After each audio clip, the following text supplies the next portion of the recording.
Ahora sí, vamos a hablar sobre la encuesta que nos ha traído CPI, que comienza naturalmente, como es costumbre, con el grado de aprobación de la presidenta Dina Boluarte, y no nos sorprende, Carlos, que sea sumamente baja, porque a nivel nacional es apenas el 2.5 que aprueba, tasa que en Lima baja hasta 1.5.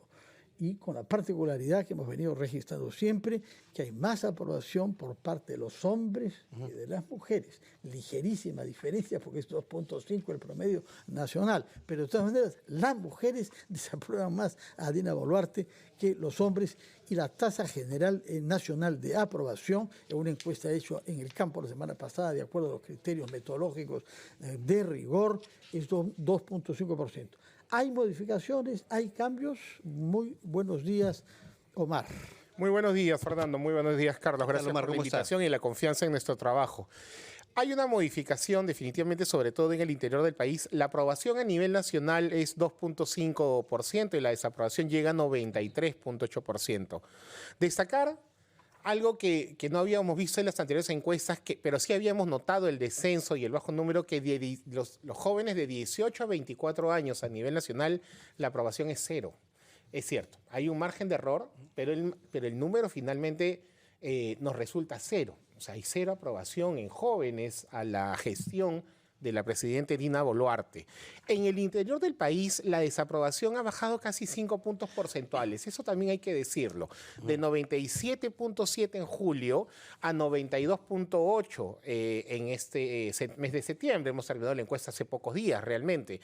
Y la aprobación sube de 1.4 a 3. Lima es donde existe una mayor diferencia, y la aprobación pasó de 3.4 solo a 1.5, y esto de alguna manera hace que la aprobación siga en los 2 dígitos realmente de la presidenta. Un número margen de error, bastante preocupante realmente, pero que responde a una serie de cuestionamientos que se vienen dando día a día respecto a la gestión y que no ha sabido sostener. Tú, Fernando, hacías mención a la aprobación en las mujeres siempre menor. Siempre fue menor, solo fue mayor al inicio de la gestión de Dina Boluarte. Y eso lo conversamos aquí, podía deberse a una expectativa en la primera presidenta mujer en el país, y a lo que podía ser por las mujeres en realidad, ¿no? Y por todos los casos de violencia y desigualdad y de falta de oportunidades que aún existe en realidad en torno a la diferencia de género. Entonces, eso respondería obviamente a una incapacidad de poder satisfacer esas expectativas que tuvieron muchas mujeres en el país. Omar, sí, Fernanda, perdón. No, adelante, Carlos. A ver, también hay otro punto muy importante, y ya con proyección a las elecciones generales del 2026, ¿cierto? La intención de voto presidencial. ¿Podrías, por favor, detallarnos los resultados de esta encuesta? Vemos que, en primer lugar, por el momento, falta todavía, no mucho, está Rafael López Aliaga, pero ¿cuáles son los detalles con relación a las preferencias o a la intención de voto presidencial? Bueno, nos aparece en la intención de voto presidencial Rafael López Aliaga con 13.7%, Keiko Fujimori con 9%. La novedad en esta intención de voto es la aparición de Mario Vizcarra, el hermano de Martín, con 7.9%, que desplaza a un cuarto lugar a Carlos Álvarez, que había estado durante los últimos meses en la tercera ubicación. Carlos Álvarez con 6.9%, Alfonso López Chau con 2.5%, César Acuña con 2.3%, José Luna Gálvez con 1.7%, Fernando Olivera con 1.3%, Philip Butter con 1.2%, Vladimir Cerrón con 1.1% y Jorge El Castillo con 1.0%. Son los que tienen 1%, por encima del 1% los que ponemos en esta lista. Después hay otros. Una indecisión bastante grande, no cerca del 50% todavía que responde, no sabe, no opina, pero ya se va de alguna manera perfilando y ya hay un grupo de personas que empieza a decidir su voto. ¿Qué podemos decir? Que ese 13.7% de Rafael López Aliaga, hoy el alcalde de Lima, está representando prácticamente un 2.8 millones de personas que estarían dispuestas a votar por él en la elección presidencial. 2.8 que vendrían a ser prácticamente los 2.7 millones con que Pedro Castillo pasó a segunda vuelta en la elección del 2021. Entonces, suelo escuchar, es cierto, estos son fotos del momento, pero suelo escuchar últimamente que dicen, no, pero las encuestas ponen a los que normalmente no van a ganar. Es cierto, suelen aparecer ciertos candidatos que vienen de atrás, pero Ollantaytamala en el 2011 estuvo primero y ganó la elección. Keiko Fujimori siempre ha estado entre las primeras y ha perdido por muy poco las elecciones. Alberto Andrade estuvo primero y ganó la elección. Toledo también. Toledo también. Pero era una coyuntura muy especial, ¿no? Con la salida de Fujimori. Muy especial porque solo había dos candidatos prácticamente. Ahora, me llama la atención la figura de Mario Vizcarra, el hermano, no es Martín, sino Mario Vizcarra. ¿Por qué consideras que ha crecido en las encuestas? ¿Qué factores están influyendo aquí?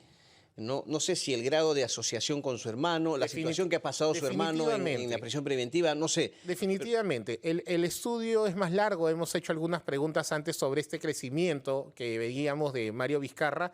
Y obviamente es el apellido, es lo que representa el hermano. Además lo vemos en la data. De 18 a 24 años, el 15% dice que va a votar por Vizcarra, por Mario, ¿no?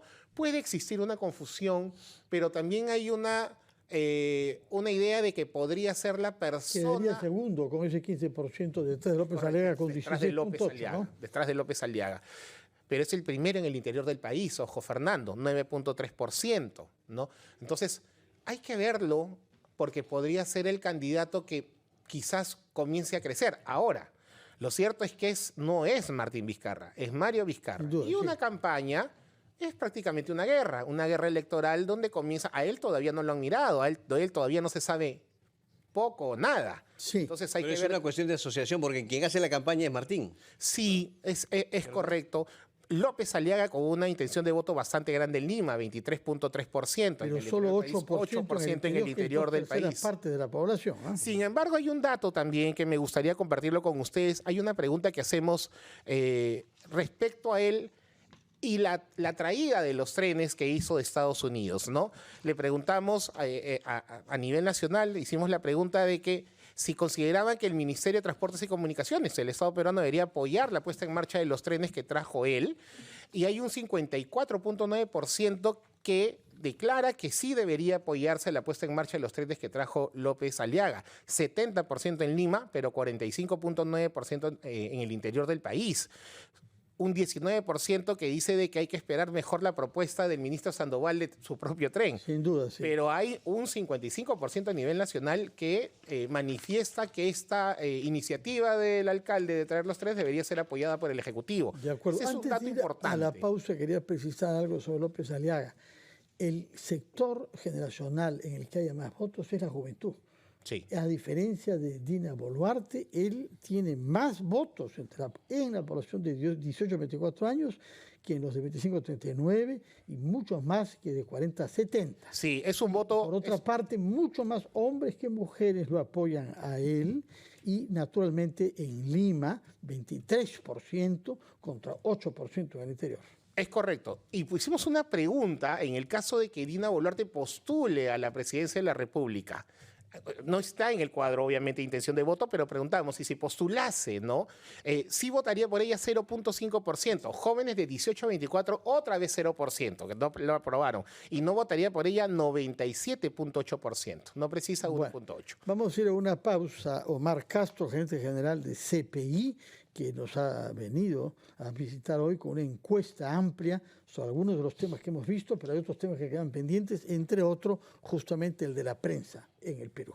Vamos a la pausa. Carlos Villarreal y quien habla, Fernando Carvalho, estamos entrevistando al gerente general de CPI, una empresa de estudios de la opinión pública, que nos ha presentado una encuesta bastante amplia sobre el estado de la opinión respecto de la política. Y después de haber visto resultados generales sobre intenciones de voto presidencial, queremos hablar sobre Lima, porque habrán elecciones municipales unos meses después de las presidenciales, es decir, en octubre del próximo año. Y ahí el próximo año, Fernando, es un año netamente electoral. Sí. Tenemos elecciones generales en abril, segunda vuelta en junio, y en octubre ya tenemos elecciones municipales. Hemos hecho también un estudio con una muestra importante en Lima, donde Carlos Brus aparece primero con 15.1, el actual alcalde de Surco, Renzo Reyardo, el teniente alcalde, y el que se quedaría luego del 13 de octubre como alcalde de Lima, tiene intención de voto del 13.1, Francis Allison, alcalde de Magdalena, 9.7, Alberto Tejada, 4.9, Richard Acuña, 4.8, Néstor de la Rosa, alcalde también del RIMAC, 2.1, Ulises Villegas, alcalde de Comas, 1%, otros candidatos 4.6, Votaría en blanco 13.7, indecisos 30.9, casi 45% también de personas que todavía no deciden su voto a Lima, ¿no? Yo quisiera volver al tema de la intención de voto presidencial, porque hemos enfocado a quienes están, ¿no? Diremos en estos momentos en el tintero, como se dice, pero vamos al tema del antivoto, o sea, el rechazo de la población. La pregunta es por cuál o cuáles de estos candidatos usted definitivamente no votaría para presidente del Perú. Al mismo tarjetero que tenemos, Carlos, en intención de voto, les preguntamos sobre el mismo tarjetero por quién usted no votaría definitivamente. ¿Y cómo van los resultados? Keiko Fujimori con 46.2. Cosa que ha pasado en los años pasados también, ¿no? Cosa que finalmente reafirma, Fernando, lo que ha ocurrido en las últimas 3 elecciones electorales donde el antivoto y el voto de rechazo no ha permitido que ella sea presidente del país. O sea, con 46.2% de voto de rechazo, si ella llegase a pasar otra vez a segunda vuelta, muy difícilmente la gana. Es un antivoto bastante grande, casi la mitad del país. O sea, que definitivamente no votaría por ella. ¿Y no crees también que en eso han contribuido, entre comillas, los propios congresistas de Fuerza Popular? Porque siguen hablando hasta ahora, ¿no?, de fraude. ¿Eso cómo se ve ante la población? Marta Moyano ha dicho hace poco que han habido fraudes en las 3 últimas elecciones. Entonces, ¿eso en qué afecta? Bueno, este nivel de antivoto que refleja la encuesta y que ya hemos reflejado antes en anteriores encuestas, simplemente reafirma la realidad de que existe un voto de rechazo bastante grande hacia el fujimorismo.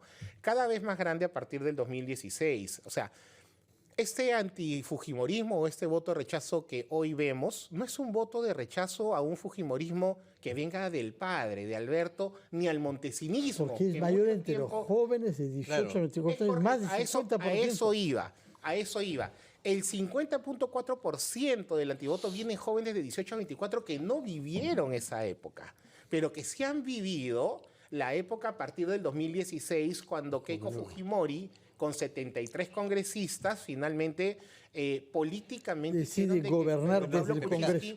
Diera un paso al costado. Es más, Keiko Fujimori en la campaña del 2021 pidió disculpas por estas situaciones y por estas conductas, lo dijo en campaña. Entonces, este es un antifujimorismo, creo yo, mayoritariamente hoy ya producto de las acciones que ha cometido Keiko Fujimori, y no es una herencia de lo que pudo hacer el padre con su asesor en los 90. Pero no, le preguntaba, no solamente de parte de ella, sino también de su entorno. Sí, por supuesto. Hablando obviamente sí, de la bancada, de las asesores que insisten en ese tema. Sí, de las distintas bancadas que han existido en el Congreso, de los pactos de complicidad o de amiguismo que puede existir con la gestión de turno, por ejemplo, que hoy castiga a César Acuña con un voto de rechazo del 38.3%. Es el segundo con más antivoto después de Keiko. Y eso responde obviamente. Y antes que a Vladimir Cerrón, que tiene 28% de antivoto, Acuña 38%, y antes que López Aliaga, que tiene 10% de antivoto. Y el mayor porcentaje de rechazo en la costa Sierra y Norte. Así es. Donde justamente está, ¿no? Donde supuestamente es el bastión. Es el bastión. Entonces, estos tienen porqués claros que nosotros vivimos día a día. O sea, hay un voto de rechazo que definitivamente va a jugar en estas elecciones. Es el voto de rechazo a una candidata lo que ha permitido, más allá de lo que se puede decir si hubo fraude o no hubo fraude, que no ha permitido que ella sea presidente. O sea, bueno, además de estas preguntas sobre políticos y sobre candidaturas, ustedes han presentado una pregunta en relación a la credibilidad de la prensa. Y aparece una vez más que el medio de prensa con más credibilidad en nuestro país es la radio, por encima de la televisión, pero también de las redes sociales, del podcast y de los periódicos. Así es.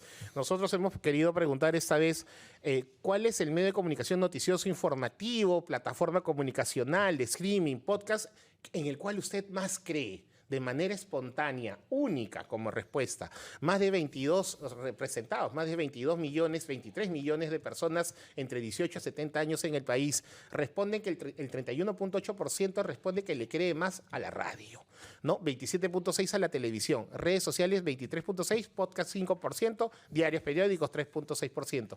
Importante, ¿no? Porque creo que con los años la radio sigue fortaleciendo este nexo de credibilidad entre su oyente y la emisora, que le permite ubicarse como la plataforma más creíble. Y dentro de esta respuesta se encuentra RPP como con 54.1% como el medio de lejos, más creíble. No solo la radio más creíble, sino el medio de comunicación. Hay una respuesta de casi 3.7 millones, representativamente hablando, que responde de manera única y espontánea a RPP como el medio en el cual más cree, que lo pone en el primer lugar. Esto es distinto, discúlpame Fernando, Carlos, quiero aclarar un poquito a un número que ustedes manejan de Reuters sobre confianza en los medios, pero ahí hay un tarjetero y se pone qué tanto confías y no confías. Acá estamos hablando de cuál es el medio más creíble como respuesta única y espontánea. Y el dato es bastante grande y bastante significativo. O sea, casi 4 millones responden de manera espontánea y única que RPP es el medio con mayor credibilidad en el país. En general, dice, no solamente estaciones de radio, sino medios de comunicación, plataformas comunicativas. Ahora, lo que llama la atención es que la credibilidad es alta entre los jóvenes entre 18 y 24 años, es decir, 42%. Contra lo que se cree, hay jóvenes que escuchan radio y que tienen confianza en la radio. Sí, hay muchas personas que escuchan radio. Lo que pasa es que sí es cierto que el uso creciente de los medios digitales, que nadie lo puede negar, nos permite a nosotros, o sea, le permite a muchas personas decir, no, la gente ya no ve televisión, ya no escucha radio. No se trata de eso. No son medios excluyentes. Lo que ha cambiado son los usos, costumbres, pero la gente, las personas siguen escuchando radio para informarse. Y sobre todo porque en el mundo digital, Carlos, Fernando, existe mucho fake, existe mucha noticia falsa. Entonces, cuando uno le llega en el WhatsApp que falleció alguna persona, lo que hace de inmediato la reacción es buscar el medio de comunicación o la plataforma que te es más confiable, más creíble. ¿Para qué? Para constatar o confirmar la noticia. Y eso se construye, obviamente, por medio de muchos años de experiencia y, bueno, teniendo la fuerza que tienen hoy los medios de comunicación. Omar, muy concreto, por favor, porque también nos interesa ver la confianza en las redes sociales, ahora que las redes sociales están obviamente en moda. ¿Cuáles son las más creíbles, ¿no? Tenemos Facebook, TikTok, Instagram, perdón, YouTube, ahora X, antes Twitter. ¿Cuál es la más creíble de todas? Bueno, Facebook con 71.4%, luego sigue TikTok con 50.4%, Instagram con 15.3%, YouTube 9.2%. En realidad, las redes sociales, considero yo, hoy están siendo utilizadas por el uso mismo más como una serie de un medio de comunicación, pero comunicación persona a persona. Usamos el WhatsApp todo el día, pero todo el día no nos llega información noticiosa en las redes sociales. Buscamos las redes sociales también para interactuar con otras páginas o con otras personas, pero no necesariamente para informarnos. Y cuando vemos alguna noticia o alguna información, lo que solemos hacer es buscar dónde confirmar esta información. Ese es el comportamiento hoy día del ciudadano, ¿no? De la persona en el país. Muchísimas gracias, Omar Castro, gerente general de la Compañía Peruana de Estudios de Mercado y Opinión Pública, CPI, por esta encuesta que nos trae, recién salida del horno, con datos sobre las intenciones de voto, tanto a nivel nacional como a nivel municipal de Lima, también datos sobre el antivoto y datos sobre la credibilidad de los peruanos en las plataformas comunicativas, en las que destaca que de todas ellas la que tiene más credibilidad es la radio, las estaciones de radio, y entre ellas, muy por encima del resto, RPP. Es una satisfacción para nosotros, naturalmente, que nos honra y nos compromete. Claro, bueno, los felicito más honor y compromiso. Los felicito por eso y, bueno, muchas gracias una vez más por la Omar Castro, por hacernos comenzar el lunes con una radiografía que nos permite comprender nuestro país y el estado de la opinión pública mejor. Muchas gracias y muy buenos días. Gracias a ustedes, buenos días. Vamos a